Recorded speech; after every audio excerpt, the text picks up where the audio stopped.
sheegayo kursiga canaalo nin xillo cumaamuday idoo cantoobshiyo cabashiyo dhaliiliyo caridad ma waaye ceeb lagugu sheegayo kursiga canaalo nin xillo cumaamuday idoo cantoobshiyo cabashiyo dhaliiliyo caridad ma waaye warshadahan casriga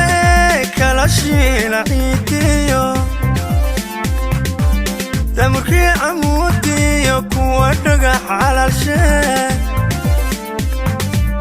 isku wada cajiime cayn isugu dara hortii cidi ma keenine warshadahan casriga kala shiila ciidiyo damurkii camuudiyo kuwa dhagaxa calalshe isku wada cajiime cayn isugu dara hortii cidi ma keenine cabdiraxmaan solteekiyo ciidanka la hawlgalay lallin weeye culuso ay hargayso cugato caasimadi nuure caadilow allahayo imrigooda dheere aamiin intii dawlad Soomaaliyeed jirtay qalabkii ugu ballaarnaa ee muxuu ahaa wadooyinka lagu sameeyo hadday kuwii 60kii noqoto hadday dawladdii Soomaaliya noqoto ayaanu keennay imikana ka shaqeynaa jaygii soo saaray takalana wiig dabadeed inay dhaqaaqdo farsamo yaqaanadii oo dhan gacantay ku haydaa maayirkayaga uu ku mahadsanay 20 sano ku dhawaad baan cadceeda fadhinay hadduu maanta noo hareeyay uu hal naga kiciyo cadceedii alxamdulilaahi rabbil caalamiin waan ku faraxsanahay gudidayada iyo maayirkayaga in badan baanu kira iyo cadceed fadhinay imikana alxamdulilaahi rabbil caalamiin ilaahay baa mahad leh sanad baa fadhiyay waxaan ku yiri odaygu waa faalig bayga haya waan iska daciifaanay banaanka bacadka ku rugtaa tamaandhada banaaga 20 boos gurisiin baan ugu guuriyay waxba ma haysano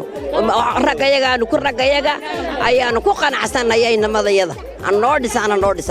waxaan doonayaa anigu in dhulka nala dhiso waan ku faraxsanahay in hangaradan in la siiyo bacad baanu fadhinay maanta ka dambeysaan ku sii dhawaanayno dhan toonkii maanta halkan joognaa waa meel caan ah waa tog dheer oo ah wada halbowla oo isku xidha aday noqoto xagga idaacadda xagga suuqa xagga baarkiisa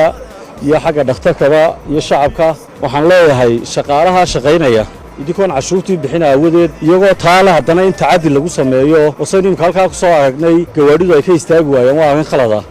waxaan leeyahay dadweynaha qof kastoo damage qof kasta ma ka dambe oranayaa maan ogeyn maana keen isagoo arkayo soo jiiraya qof kastoo ku sameeyo tacaddi wadada waxaan sameyn doonaa in maxkamad la tiigsano intaana dadka kale la xisaabtamo qof walba balaadu xisaabiyo waxaan leeyahay shacbiyo gacantaadii baa hadhay gacantaada haddii aydan annagu intii aanu deelaayno waan dugaan